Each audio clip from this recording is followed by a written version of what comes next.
비체계적 위협 했죠. 이제 분산 가능 위협이 높아지고 포트폴리오 위험이죠. 얘는 표준 편차가 오해가 그리고 점점 나아진 형태. 그죠? 얘는 체계적 위험이고 구성 종목 쓰고 체계적 위험. 분산 투자를 하더라도 제거할 수 없는 위험은 시장 전체에 공통적으로 영향을 미치는 요인으로 체계적 위험 또는 분산 불가능한 위험, 시장 위험이란다. 체계적 위험이 대표적인 예로는 금리나 환율 변동, 전쟁 등이 있다. 그러네. 체계적 위험이 제일 대표적인 건 환율 변동, 전쟁 등.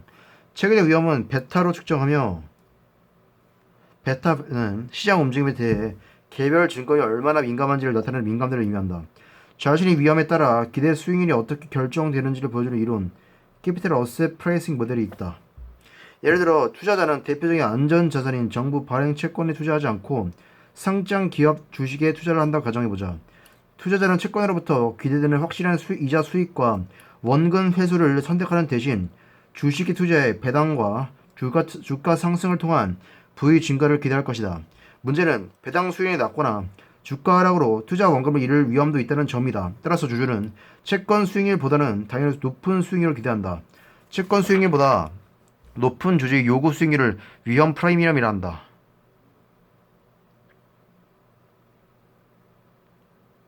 RI 이퀄 RF 플러스 베타 RM 마이너스 RF? 뭐야 이게? 자, 자산 기업의 수익률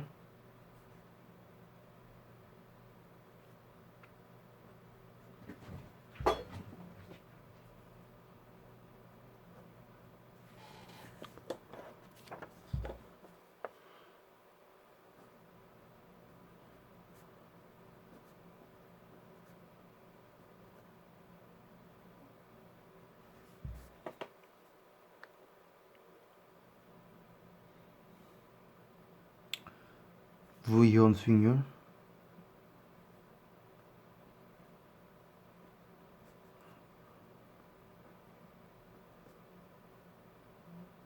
플러스 베타 시장 위험 곱하기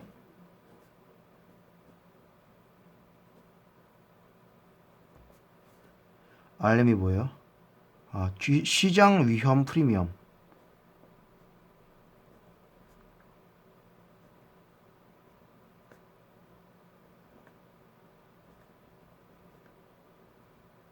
됐어요?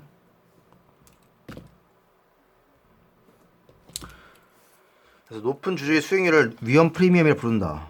위험 프리미엄은 베타와 시장 위험 프리미엄 곱으로 할 수 있는데 CAPM을 이용하여 주주의 요구 수익률을 표현하면 다음과 같다. 주주 요구 수익률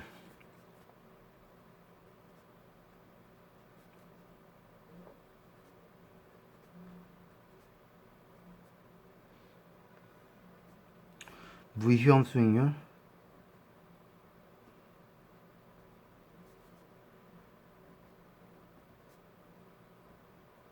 플러스 위험 프리미엄.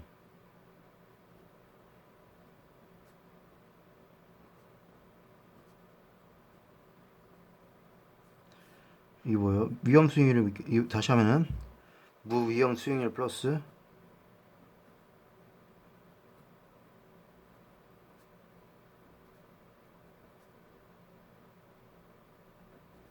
베타 곱하기 시장 위험 프리미엄.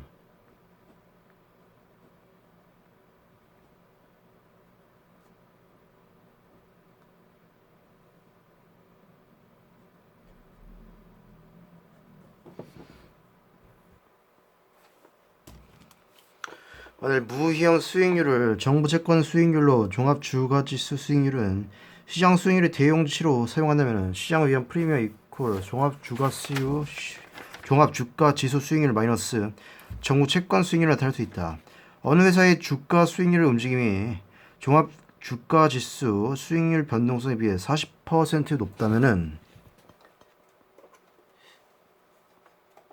이 회사의 주가 수익률을 움직임이 종합주가지수 수익률 변동에 비해 40% 높다면은 이 회사 주식에 투자한 주주는 시장 위험 프리미엄 곱하기 1.4만큼의 위험 프리미엄을 요구할 것이다. 시장 프리미엄이란 무위험 수익률을 초과하여 얻을 것이라 기대되는 시장 수익률로 간단히 RM-RF라고 표현한다. 베타를 이용해 주가가 경기 변동에 영향을 별로 주지 않는 주식, 경기 방어주와 주가가 경기 변동에 민감한 주식을 설명해볼까? 자본자산 결정 모형 CAPM에 따르면 개별 자산 또는 포트폴리오의 체계적 위험은 베타 값으로 측정된다. 베타 값은 시장 전반의 수익률 변화에 대한 개별 자산 또는 특정 포트폴리오 수익률 변화의 민감도를 의미한다. 베타가 만약 0.5라면 시장 포트폴리오의 수익률이 1% 증가할 때 평균적으로 개별 자산 포트폴리오의 수익률이 0.5% 변동, 즉 덜 민감하게 변동하는 의미다. 뭔 소리냐? 베타가 0.5라면 시장 포트폴리오 수익률이 1% 증가할 때 평균율이 개별 자산 포트폴리오 수익률이 0.5% 변동한대요. 즉 덜 민감하게 변동하는 의미래요. 베타가 1.8이라면 시장 포트폴리오의 수익률이 1% 증가할 때 평균적으로 개별 자산 포트폴리오 수익률이 1.8%만큼 변동하고, 즉 민감하게 변동하는 의미래요. 이게 뭔 소리인지 모르겠는데 저 하나도. 독하기 이렇게 힘든 거냐? 베타 0.5라면 시장 포트폴리오 영수익률이 1% 증가한대. 평균적으로 개별 자산 포트폴리오 수익률이 0.5% 변동한다고? 그러니까 베타가 수익률이 변동이죠. 즉 덜 민감하게 변동한대요. 베타가 1.8이라면은 시장 포트폴리오의 수익률 1% 증가할 때 평균적으로 개별 자산 포트폴리오 수익률이 1.8% 변동하고, 즉 민감하게 변동. 주식시장에서는 베타가 1보다 클수록 수익률 변동 요성이 시장 평균보다 큰 경기 민감주로 분류하고 1보다 작을 경우 경기 방어주로 분류한다.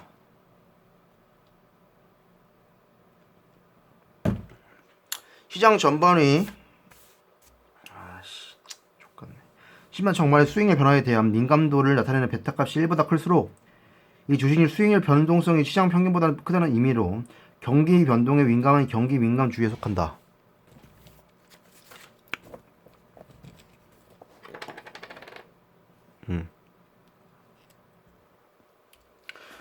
주식시장에서는 베타가 1보다 클수록 수익률 변동성이 시장 평균보다 큰 경기 민감주로 분류하고 1보다 작을 경우 경기 방어주로 분류한대요. 시장 전반의 수익률 변화에 대한 민감도를 나타내는 베타값이 1보다 클수록 이 주식의 수익률 변동성이 시장 평균보다 크다는 의미로 경기 변동에 민감한 경기 민감주에 속한다.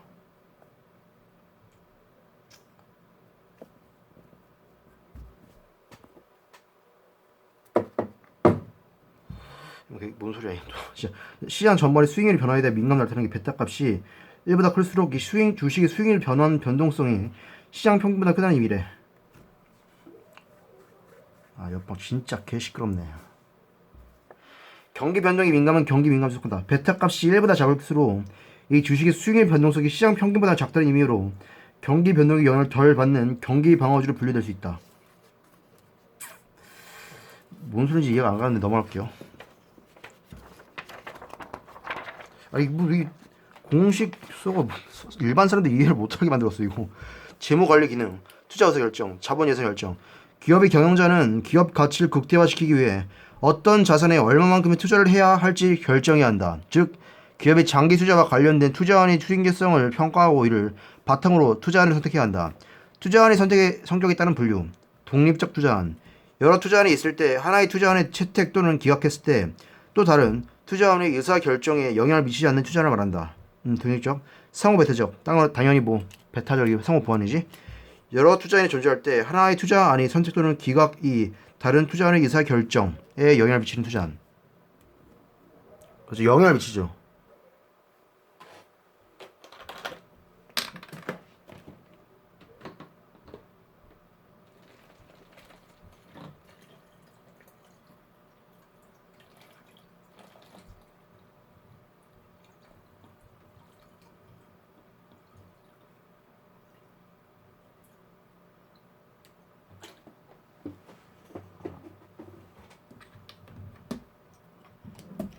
She said universe.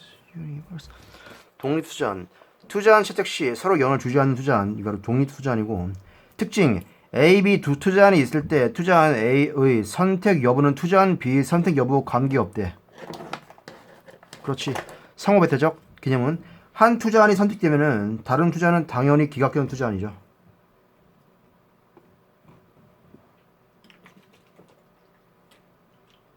그렇죠. 그게 상호배타적이네. 다른 건 무시하는 거네. 특징. 투자안 A가 선택되면은 B는 무조건 폐기된다. 그렇죠? 투자 규모가 현저히 차이가 나거나 또는 투자 수명이 달라 투자안으로부터 예상되는 미래 현금 흐름이 양상이 크게 다를 때 서로 다른 평가 결과가 나타날 수 있다. 즉 독립적 투자안과 달리 상호배타적 투자안에 대해 수년가법 NPV와 내부 수익률 법의 평가 결과가 상충될 수 있다.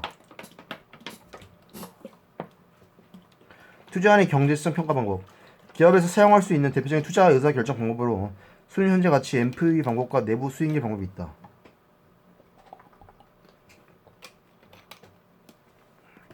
자, 수령가법. 투자로 인해 기대되는 미래 현금 유입이 현재 가치에서 현금 유출이 현재 가치를 차감한 순 현재 가치에 근거해 투자 결정을 하는 방법이므로 수년가법이래요. 여기 남아있네. 촉촉하게. 수년가. 여기 15단부터는 공식이 많이 나와. 순현가.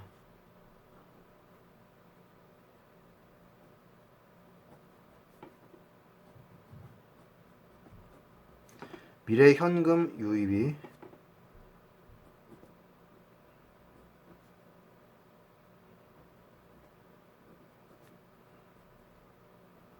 현재 가치 마이너스 현금 유출의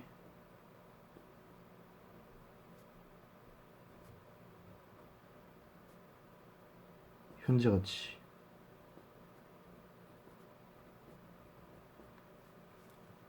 여러 현재 가치죠. 현재 투자 금액. 오케이. 그래서 독립적인 투자안 NPV가 0보다 클 때는 수주안 채택하고 NPV가 0보다 작을 때는 기각합니다. 상호배타적 투자안 NPV가 0보다 큰 투자안의 경우 NPV가 가장 높은 투자안을 선택합니다. 내부 수익률 IRR법 특정 투자안의 내부 수익률 Internal Rate of Return이 동일한 투자안의 할인율보다 크면 투자안을 채택하고 작으면 기각하는 방법.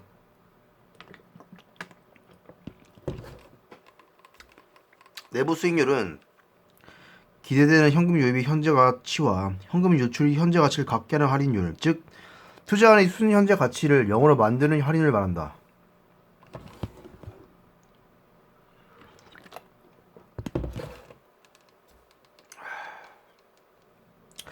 IRR이 0보다 NPV가 0보다 클 때 투자안 선택하고 IRR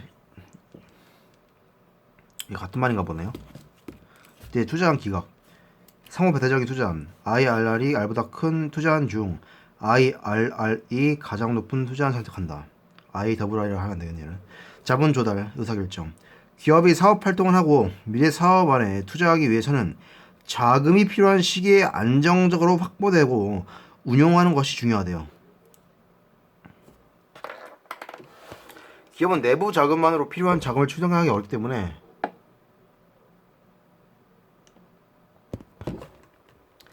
외부로부터 자금을 조달하게 된다. 경영자는 자기 자본과 타인 자본의 구성을 최적화하는 의사결정을 해야 한다. 자본 조달 방법 경영진은 영업 및 투자 의사결정을 통해 기업 가치를 높이는 데 책임이 있다. 기업 가치를 높이는 게 중요하네. 경영진은 이 같은 영업 활동과 핵심 사업에 투자하기 위해서는 효율적인 자본 조달이 필요하다. 주요 자금 조달 원천에는 세 가지로 내부, 유보금, 타인 자본, 주주로부터 자본 조달이 있다. 이 세 가지 자금 조달 원천 가운데 경영진은 자본 비용이 낮은 자금을 조달에 사용하지 않는다.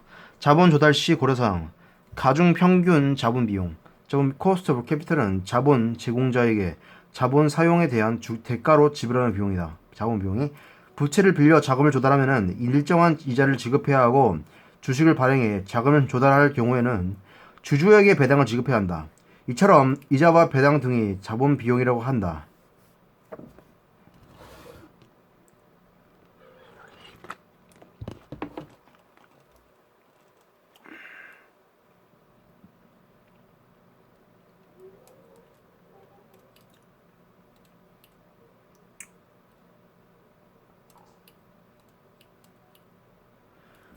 이자와 배당 등의 자본 비용이래요.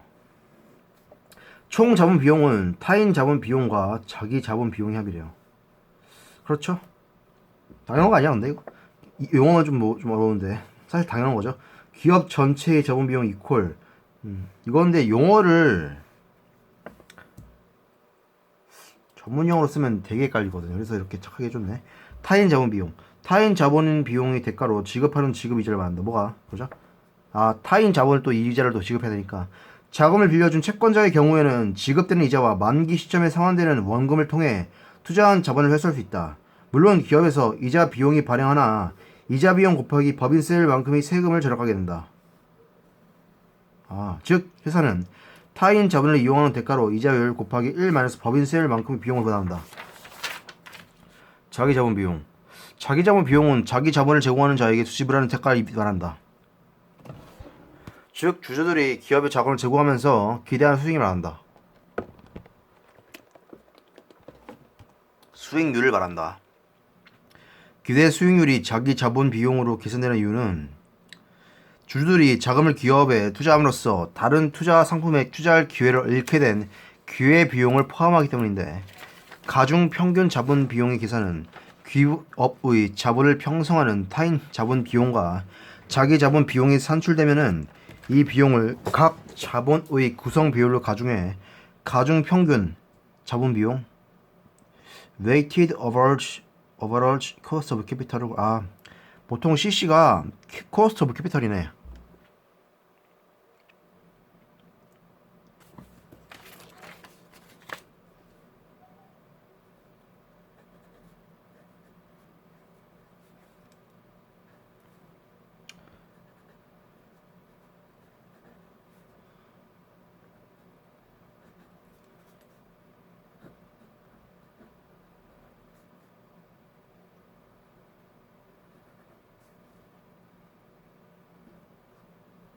cost capital.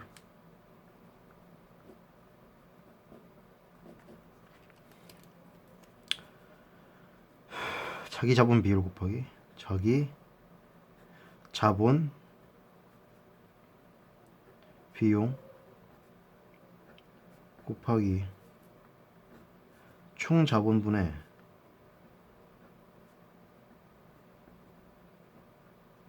자기 자본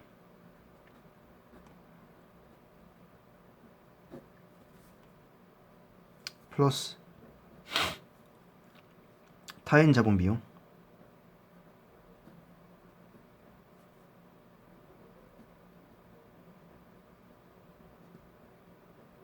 곱하기 총 자본분의 타인 자본.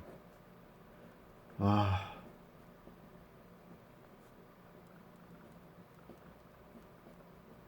you said universe.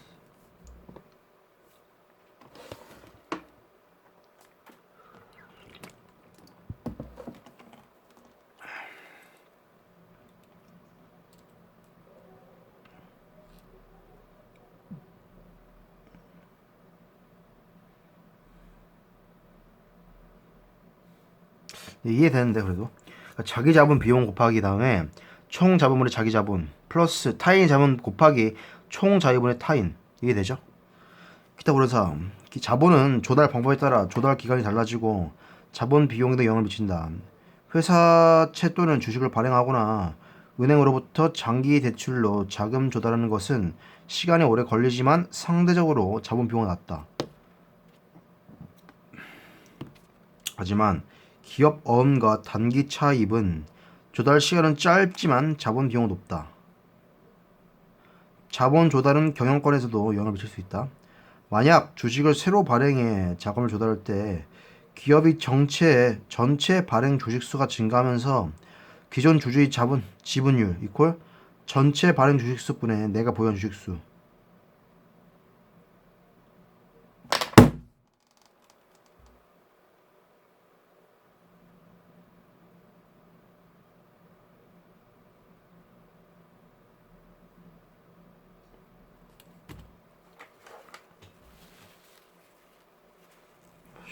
어디서 쳐놓은 거야 진짜.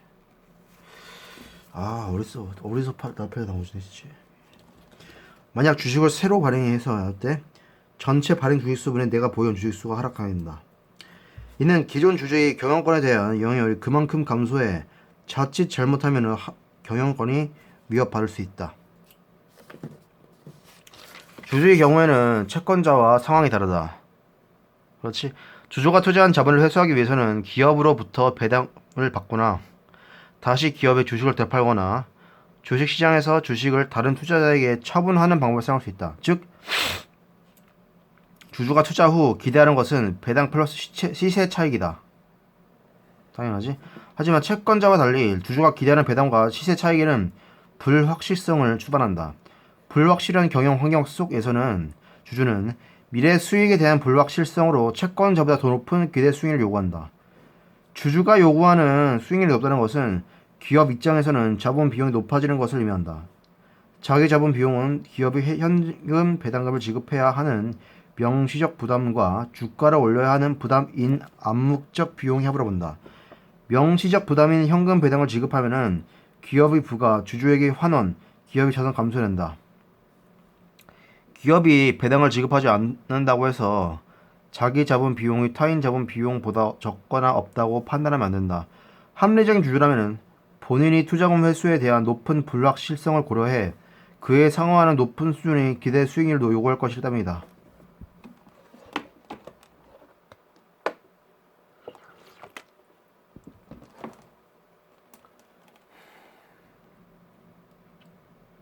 기타 자본. 이거 상식 아니냐?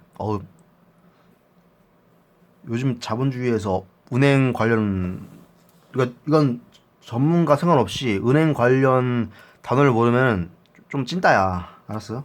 기업이 자금 조달을 목적으로 발행하는 어음 형식의 단기 채권이다. 기업과 투자자 사이의 자금 수요와 공급 관계, 신용도 등에 따라 금리를 자율적으로 결정한다. CP와 회사채는 둘 다 채권이라는 점에서 같지만 발행과 유통 과정이 다르다. CP는 단기 자금 조달을 목적으로 하기 때문에 만기 1년 이내로 발행한다. 자본시장 통합법의 적용 대상인 증권이나 채권과 달리 어음법에 따르기 때문에 발행 절차가 간소하며 증권 신고서를 제출할 필요도 없다는 점에서 신용도가 낮은 기업들이 선호한다. 기업 어음이 전환사채. 전환사채는 일반적인 사채에 주식 전환권이 포함한 사채다. 즉 사채에 표시된 전환 기간 내에 일정한 조건에 의해 미리 정한 전환책 가격에 따라 사채를 발행한 회사의 주식으로 전환할 것을 청구할 수 있는 권리가 붙잡된 사채다. 전환 전에는 채권자로서 사채에 따른 이자를 받을 수 있고 전환 후에는 주주로서 주식에 따른 이익을 얻을 수 있다. 기업의 기존 주주는 전환사채 발행을 달가워하지 않는다. 전환사채 전환권 행사로 발행 주식 수가 늘어나면서 기존 주주의 자본 가치가 희석되기 때문이다. 하지만 기업 입장에서는 전환사채의 이자는 일반 사채에 비해 낮은 편이기 때문에 이자 비용을 줄이면서 자금을 조달할 수 있다. 투자자 입장에서 전환 전에는 채권에 따른 이자 수익과 전환권 행사 후 주식에 따른 이익을 누릴 수 있는 장점이 있다. 전환사채, 사채 플러스 주식선언 옵션? 옵션 행사하면은 주식이죠.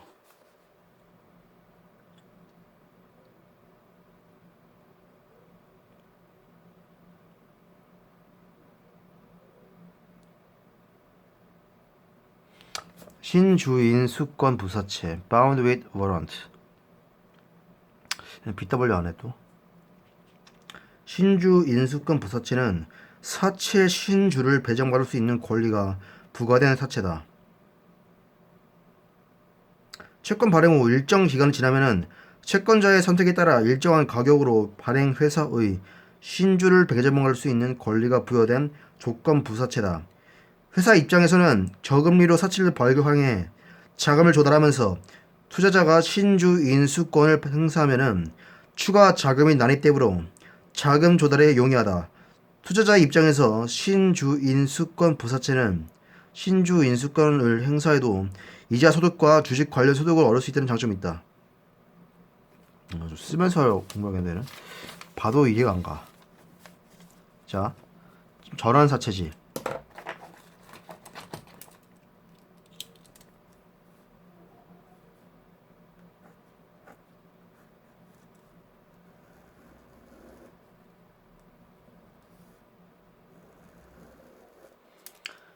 사채 플러스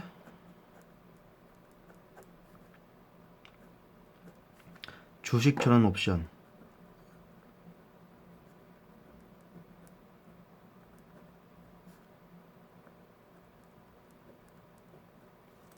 여러 전환 사채죠. 뭐 전환 사채.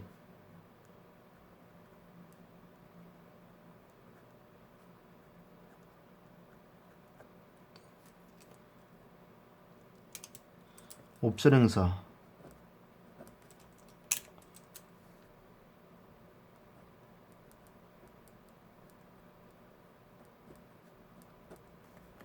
뭐야, 주식이지?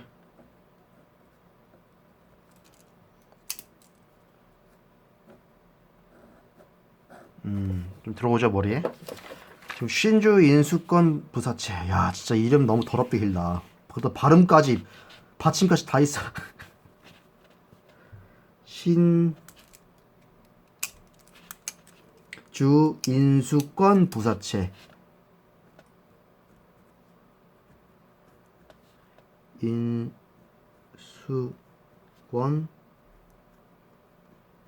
부사채. 뭐야 그럼 이게? 사채 플러스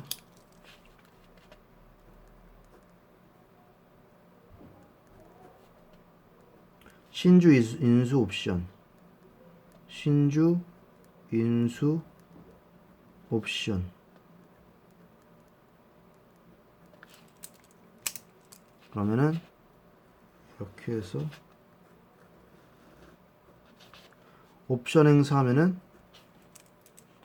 사채 플러스 주식이죠.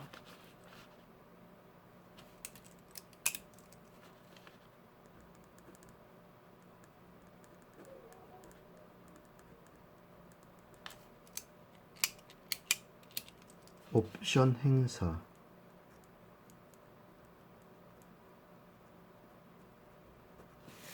교환사채. 일정 기간 경과 후 발행사가 보유하고 있는 다른 회사 주식으로 교환할 수 있는 권리가 부여된 사채를 말한다. 교환사채 뭐야? Exchangeable Bond. 전환사채는 자사의 주식으로 전환이 가능한 반면 교환사채는 보유 중인 다른 회사 주식으로 교환해준다는 점에서 차이가 있다.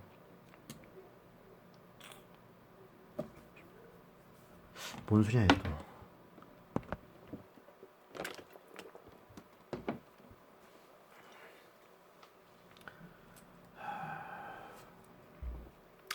이거 중요하네. 전환사채는 자사의 주식으로 전환이 가능한 반면 교환사채는 보유주인 다른 회사 주식으로 교환해 준다는 점에 차이가 있다. 뭐라고? 전환사채는 자사의 주식으로 전환이 가능하다. 하지만 교환사채는 보유 중인 다른 회사 주식으로 교환해 주는 점에서 차이가 있대. 영구채 Perpetual Bond. 영구채는 일반 채권과 달리 만기가 같다. 길다. 쏘리. 눈이 이상하네. 영구채는 일반 채권과 달리 만기가 길다.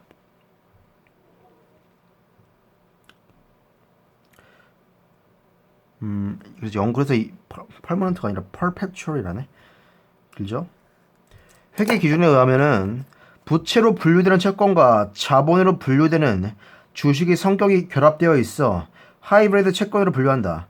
형식상 채권이지만 사실상 만기가 길고 상한 수준 우선순위도 채권보다 뒤처진다는 점에서 국제회계 기준상 자본으로 인정된다. 뭐가? 영구채가. 영구채는 만기가 없다고 하지만 조기 상환이 가능하다. 2012년 10월 우리나라 최초로 두산 인프라코어가 5억 달러 규모의 영구채를 발행했다. 오, 그래? 5억 달러면 진짜 많은 건데. 조기 상환권이 발행사에 있지만 이에 대응하지 않는 가산 금리가 적용된다. 배당 의사결정, 배당 정책. 기업은 영업 및 투자 활동에 필요한 자금을 채권자로부터 부채의 형태로 조달하거나 주주로부터 자본의 형태로 조달한다. 기업의 입장에서는 자금을 조달하고 사용한 대가를 지불해야 한다. 부채에 대한 대가는 이자 비용으로 지불하고 있는 당기 순이익을 줄인다. 자본에 대한 대가는 배당으로 나타나는데 배당의 종류로는 현금 배당과 주식 배당이 있다. 기업이 잉여금에 대해 주주들에게 현금으로 배당을 지급할 때 현금 배당이란다.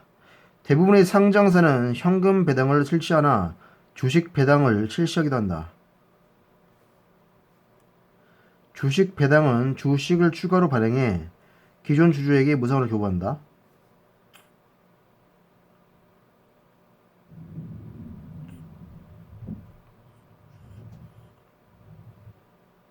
주식 배당은 1. 현금 배당으로 하는 자금 유출 방지로 유동성 확보와 2. 기존 주주의 지분율에는 변동이 없으면서 주식 배당만큼 자본금을 증가시키기 위해 실시한다. 배당 정책이 기업 가치에 미치는 영향을 분석해 기업 가치를 극대화할 수 있는 최적 배당 정책을 갖는 게 관건이지. 배당의 지급 절차. 기업의 배당은 주주총회의 의원 결정사항이다. 배당의 지급 절차. 기업 배당은 주주총회의 의결 사항이다.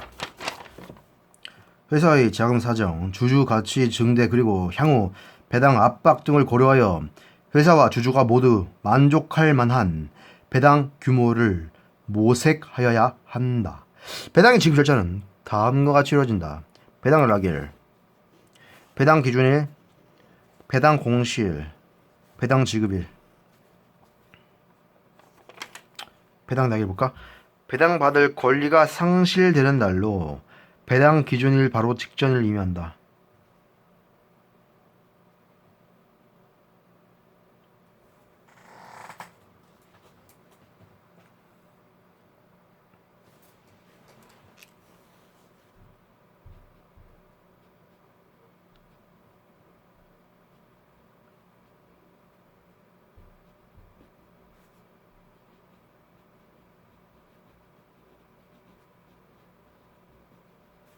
배당 기준일 Dividing Record Date. 배당을 지급받을 주주를 확정하기 위해 주주 명부를 폐쇄하는 날로 보통 결산일, 사업연도의 마지막 일을 의미한다. 그렇지. 배당 공시. 배당에 대한 구체적인 결정사항을 증권시장에 공시하는 날을 의미하며 기업이 대부분은 사업 종료일부터 90일 이내에 공시한다. 90일 이내. 재무 비율 분석. 그리고 자, 배당 결정 이후엔 부채 사용의 대가로 강제적으로